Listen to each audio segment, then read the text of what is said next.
but that is so unbelievable dumb. Ah! As Europe's soft underbelly. Hi and welcome back to our second part of Oversimplified World War II. But before we go into that, please make sure to hit a like and a subscribe. That would help me so much, and if you want to see more of me, then you should definitely check out my Patreon. Link is in the description. And now, let's go right into the video. This video was made possible by Skillshare, an online learning community. Stick around until the end of the video to learn how you can get an exclusive deal just for Oversimplified viewers. So what else is happening? Well, when I said Britain was all alone, that wasn't entirely true. Many Commonwealth nations and other Allied colonies had joined the war in Britain's support. They would play a key role throughout the war, particularly in the African and Italian campaigns. On the Axis side, Germany, Italy, and Japan signed the defensive tripartite pact, bringing their military alliance even closer together. The Soviet Union's war against Finland should have been an easy victory, but it became a humiliating struggle, and their military ineptitude was put on full display. In the end, they did force the Finns to sue for peace. Then, they continued their honorable campaign of pushing around much smaller countries by annexing the Baltic states and part of northern Romania. France's colonies in equatorial Africa were like, heck no, we aren't going to join the Germans, and they all pledged their allegiance to free France, except for Gabon, which had to be taken by military force. The Allies also tried to capture the... Interesting that they still, many of the colonization parts were oppressive European forces towards African nations, for example, and interesting that they still were for their oppressors. Strategic port of Dakar, but that ended in failure.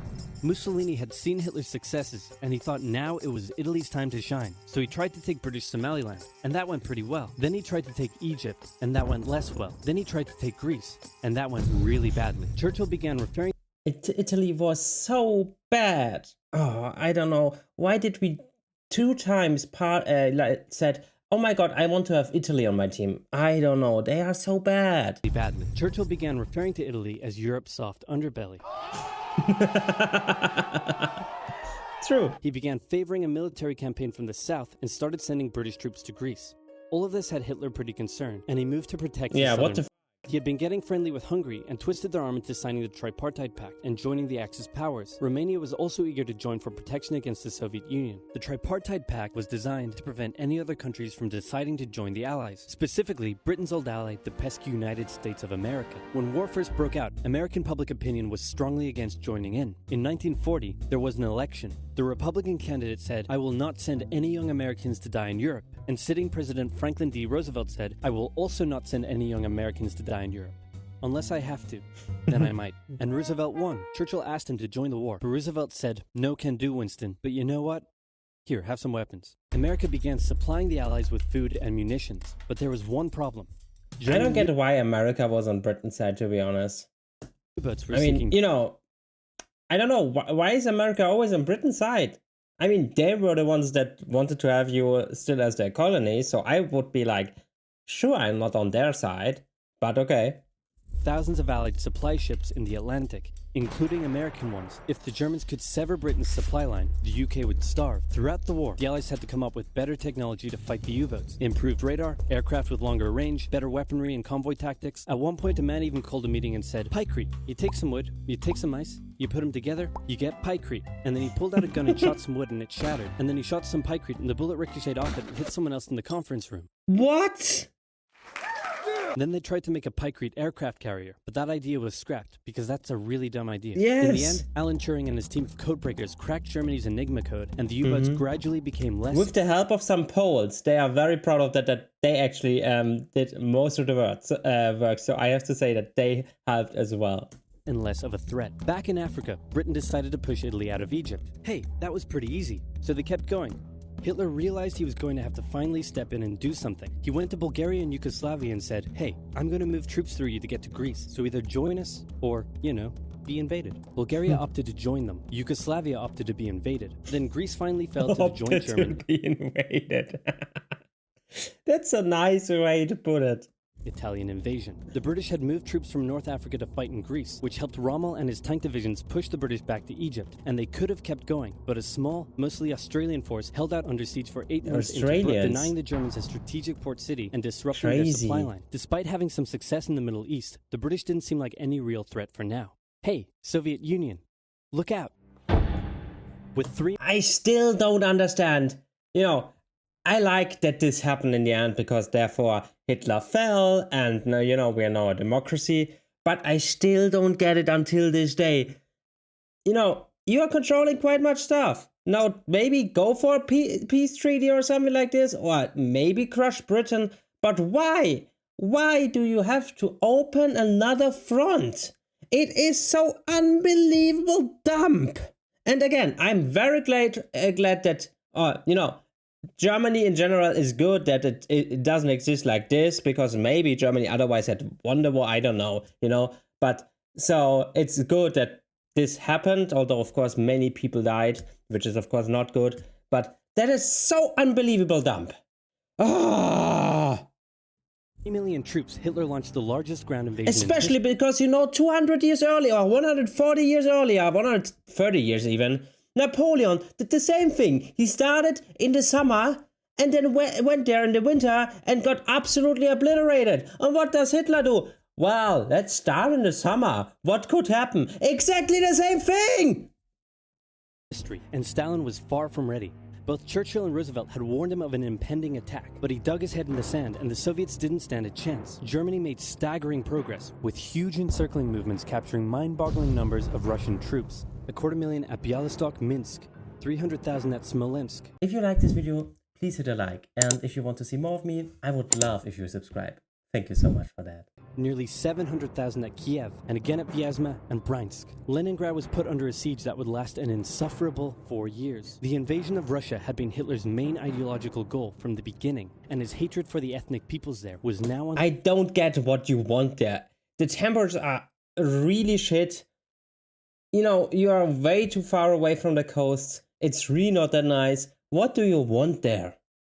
Unleashed in all its fury. The Eastern Front of the Second World War was brutal for all that endured it. The Germans were now inside of Moscow, and that's it. It's all over.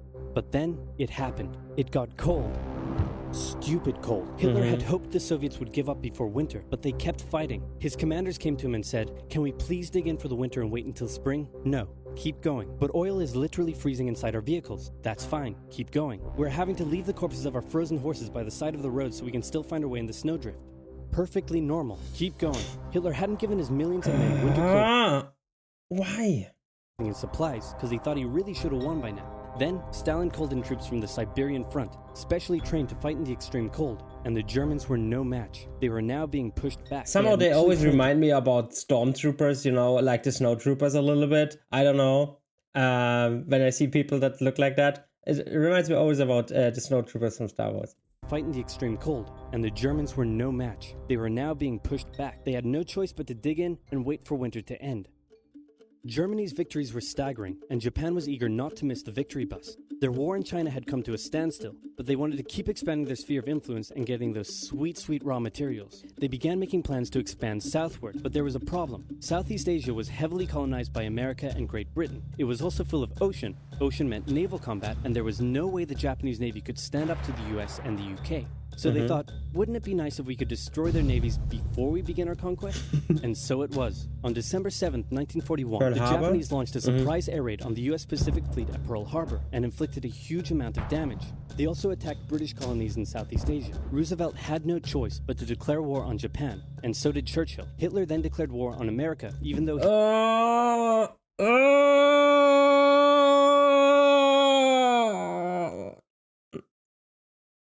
You know, if your buddies do some shit, you don't have to say, well, I do that with them. Oh, it's so dumb. He totally didn't have to. The attack on Pearl Harbor... Yeah, exactly. He totally didn't have to. Oh. Japanese victory, but they didn't attack any of the naval repair yards, fuel storage tanks, or the submarine base, meaning the Pacific Fleet would be up and running again pretty soon. In the meantime, though, the Japanese were able to begin their conquest. They took Guam, the Gilbert Islands, Wake Island, Hong Kong, and the Philippines. They forced Thailand to join them so they could march their troops through to Malaya. They swept through Singapore, North Borneo, the East Indies, New Guinea, the Solomons, and they were now threatening northern Australia and the borders of India. Japan's victory had been as staggering as the Germans. That is way more. That is way more than Germany conquered. Like, I don't know, 10 times more. because that is always so close to the equator that it doesn't look like much, but that is crazy much. Forced the Japanese idea that this was a divine war which they were destined to win, but their victories had been based on speed, not power, and power would eventually catch up with them. For now, though, in all occupied nations, the people suffered. Persecution, forced labor, harsh punishments for any who spoke out against their occupiers. In Europe, the Nazis were rounding up ethnic minorities and other unwanted groups and individuals. In particular, millions of Jewish people would suffer through the terrible events of the Holocaust. Yeah. Brave resistance movements rose up in defiance But not only. Many people think it's only Jews, it's also homosexuals, it's Roma, Sinti, political opponents. It's all of them, it's not only Jews. Invaders, while the people held out for hope. And hope was coming. Winter was over, and Hitler could continue his push eastward. But this time, he switched up his strategy. And of course, also disabled people. Euthanasie program, so to make the Aryan genes pure from disabilities, of course, those people get also killed. He wanted to focus on the south. His plan was to cut off the Russian armies in the Caucasus, an area full of oil, and then invade the Caucasus and take all the oil. His forces moved across the north with ease, and Hitler got cocky. He rerouted the 4th Panzer Army south early, leaving the 6th Army to complete the encircling movement alone. To do so, the 6th Army had to reach and take the key Soviet city of Stalingrad. The Russians defended it fiercely, and Stalingrad saw some of the harshest fighting of the entire They are the brother of my grandfather fall. war. The Soviets held up the German advance for 5 months as they battled in the war-torn city, which bought them valuable time. When the Germans had first launched their invasion a year earlier, the Soviets had moved their factories to the east. Those factories had been building a butt-ton of tanks and aircraft and getting the Soviet army up to scratch. Now, it was ready. Stalin gathered his new and improved forces around the city, and in an attack that resembled Hitler's own encirclement tactics, they began surrounding the 6th Army. Hitler's commanders came to him and said, "Hey, maybe we should retreat." But Hitler said, "No, you stay." The entire 6th Army was trapped and had to surrender. With complete air superiority, the Soviets started pushing westward. For Stalin, it was a resounding victory. For Hitler, an absolute catastrophe. Things also weren't looking too good for Hitler elsewhere. With America now in the war, Allied bombing over German cities reached devastating levels. In Africa, the British had pushed Rommel back again. Then they were pushed back again, and finally, after a decisive battle at El Alamein, and with American and British troops arriving in the west, the Germans and Italians were squeezed out of Africa. Japan was also already seeing its rapid success being turned around. They attempted to take the island of Midway, but the US Navy was ready for the attack, and they sank Japan's carrier. Actually, they sank a lot of them. Oh my god, boat sinking is the game called in German. I don't know the English word, but we have this game. It was a battle from which the Japanese Navy would never recover. British, Indian, and Chinese troops held the line in the harsh jungle terrain of Burma, and the Japanese suffered losses in the Solomon Islands and New Guinea. They began to realize they were not invincible. With the Axis out of Africa, the Allies had to decide their next move. Churchill still wanted to attack from the south, while the Americans preferred a full sea invasion in northern France. "All right," said the Americans. Okay, so the Americans won, I think. Your way. Allied forces successfully landed in Sicily and began moving north. They also carried out bombing raids over Rome. The thing was, many of the people in Sicily had relatives living in America, and they greeted the American troops quite warmly. With the war reaching home territory, most Italians just weren't that into it, and Mussolini was suddenly very unpopular. He was voted out by his own fascist Grand Council and was toppled from power. He's such a bad partner to have, no thing in your own country, losing everything, we had really the worst teammates. Japan is like way out of its head, and Italy doesn't help at all, we had really bad teammates. Italy immediately began negotiations for surrender. Hitler wasn't surprised and had already sent reinforcements southward. In an operation he ironically called Operation Axis, German troops quickly disarmed Italian troops in the north. The Allies continued fighting the Germans up through Italy, but then winter set in, meaning mud, and everything slowed to a halt. "All right," said the Americans, "let's do it our way as well." Germany had made itself a lot of enemies, and millions of Allied troops had been gathering in England as factories worked around the clock producing the war material needed for what stands there? Allied troops. Wikipedia screenshot, cause I'm lazy, lol. Okay. had been gathering in England as factories worked around the clock producing the war material needed for a super crazy massive, the likes of which the world has never seen before, invasion of Europe. The Germans knew an Allied invasion would come, but they didn't know where it would land. Thanks to Allied deception tactics, they thought there was a pretty good chance it would come at Calais, but the Allies were really going to land in Normandy because it was less fortified and the beaches were nicer. Under the careful planning of General Dwight D. Eisenhower, the invasion that had been long in the making was just about ready to go. Just one thing was preventing the launch: the British weather. For a short while, everyone sat around waiting for a decent day, and then it came. On the night of June 5th, over 1,000 bombers took off and raided coastline defenses, while paratroopers were dropped inland in a bit of a chaotic operation, tasked with sabotaging defenses and capturing key bridges to stop any German reinforcements from reaching the beaches. Early the next morning, the barrage came, as Allied ships fired a huge number of shells at the German fortifications, and then the landings. The Americans at Utah and Omaha, the British at Golden Sword, and the Canadians at Juneau. It was a tremendous struggle with a great loss of life, particularly at Omaha, but the Allied troops captured the beaches and the landings were a success. Then they began their movements inland. They took the port of Cherbourg and the city of Caen. The Americans moved south to capture Brittany. Then, in a massive disaster for the Germans, British and Canadian troops from the north and Americans from the south trapped the German 7th Army in a near wipeout encircling movement. In August, Allied troops landed in the south of France to little resistance. On one beach, all they found was a Frenchman handing out champagne. Paris was liberated and the Germans... How French do you want to be? Yes. Were pushed out of France as the Allies entered Belgium. In the Far East, the Allies started to push the Japanese out of Burma, as the Americans launched a two-pronged offensive in the Pacific. In the south, General MacArthur led the push to liberate the Philippines, while General Nimitz oversaw the brutal island-hopping campaign. American forces had to make hard-fought landing after hard-fought landing on fiercely defended small islands as they moved steadily towards the Japanese mainland. The Japanese believed that the greatest thing a person could do was to die in battle, and the most dishonorable act was to surrender. As a result, they fought ferociously to the very end, and the closer the Americans got to the mainland, the resistance became. In February 1945, the Americans captured the island of Iwo Jima, and an intense firebombing campaign of Japan's wooden cities began. The Allies suffered some setbacks trying to liberate the Netherlands, but they were making progress and were now threatening the industrial heartland of Germany. Hitler's health, both mentally and physically, was rapidly deteriorating. Things were looking bad, and he was desperate. He said, "We need to turn this thing around, and I've just..." There's rumors, or I don't know, even evidence that the doctor of Hitler on purpose got him all the time on drugs so that he made worse decisions. I don't know, there's a very famous, not famous, but very, very interesting book, I don't know, in Germany about this. So that could maybe be the reason for this decline in mental and also physical abilities, of course, if you are taking hard drugs all the time, because your doctor says it. Yeah. The trick. Remember a few years back when we blitzkrieged through the Ardennes and trapped the Allied forces in Belgium? Well, I'm going to do the exact same thing. Again. He gathered his forces and tried to pound them through the Ardennes. He used up the remainder of Germany's strength and resources, and he managed to create quite a nice bulge. He also trapped some American forces in the Belgian town of Bastogne. The Germans sent the trapped Americans a message saying surrender or be annihilated. When it was read out to the commanding officer, he said, "They want to surrender? No, sir, they want us to surrender."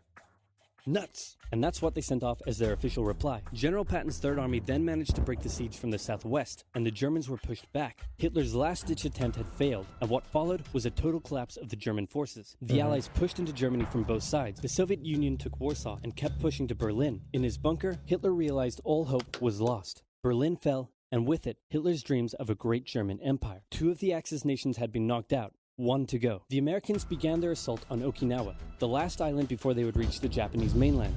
The desperate Japanese fought hard, launching kamikaze attacks on the US ships. The citizens of Okinawa suffered through the terrible fighting, but in 2 months, the island was captured. The Allies now had to make a choice. Either continue the devastating struggle up the Japanese mainland, or they could try to coerce the Japanese into surrendering now. In July, the first successful atomic bomb test took place in New Mexico, and the destructive weapon was ready for use. America and the UK were also seeing the Soviet Union not so much liberating as occupying its captured territories, and so they wanted to put on a show of force. On August 6th, the A-bomb fell on Hiroshima. Then, on the 9th, Nagasaki. The cities were reduced to rubble. And for the people living there, it was a terrible fate. But for the Allies, it achieved their main aim. In September, the Emperor announced Japan's surrender, saying the war situation has developed not necessarily to Japan's advantage. After 6 years... That is a nice way to put it. War was finally over. The Allies occupied Japan for 8 years. The Emperor was allowed to keep his position, but General MacArthur made sure this picture was printed in the Japanese press to display to the Japanese people that their Emperor was not the divine, powerful being they had believed. Germany was divided between America, the UK, France, and the Soviet Union. In 1949, the Allied sectors were united into West Germany. The Second World War had been more terrible and destructive than the first.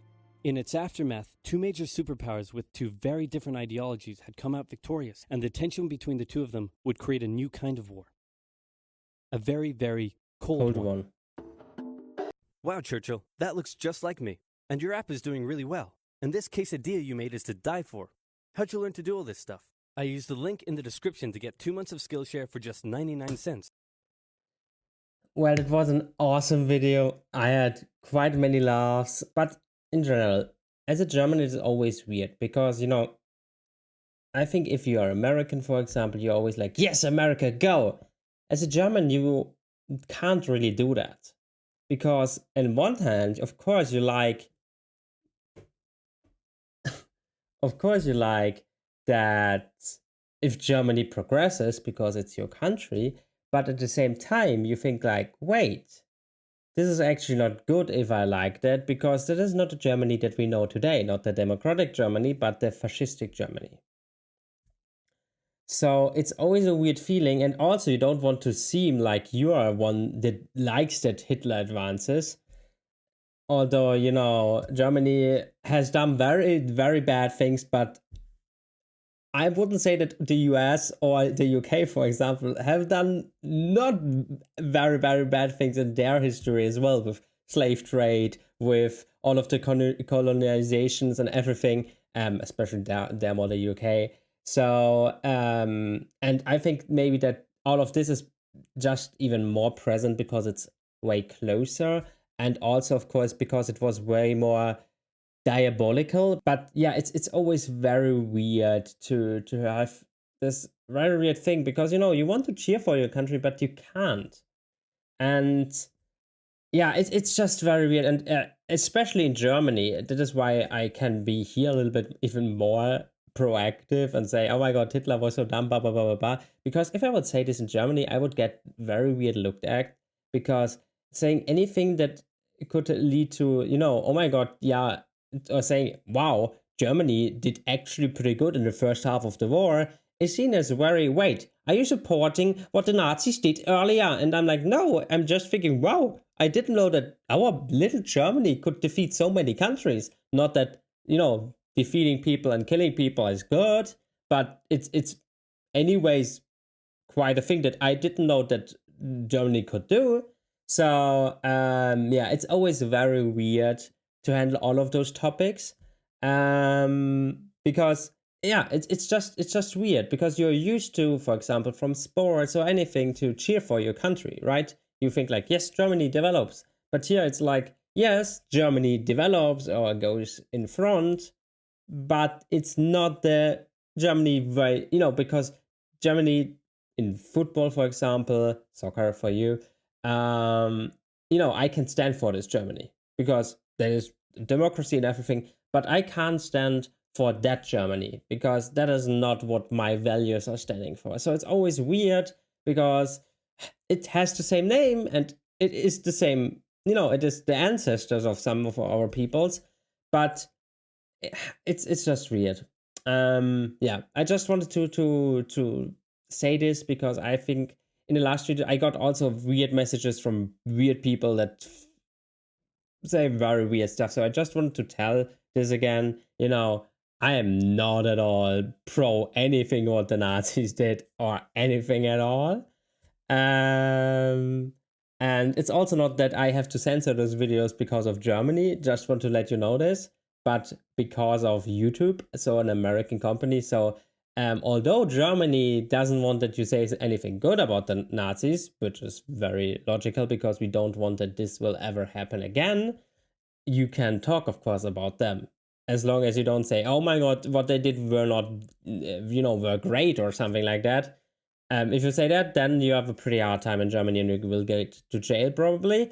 But anything else, you can just discuss and talk about them, so that is not censored or anything. Just wanted to let my thoughts out because I get, you know, 80% of you are very cool, very knowledgeable and everything, but there are also always some idiots, and idiots are mostly the most loud people. So yeah, just wanted to tell you this. And now I hope you have an awesome day, and we see each other in one of the next videos. Bye!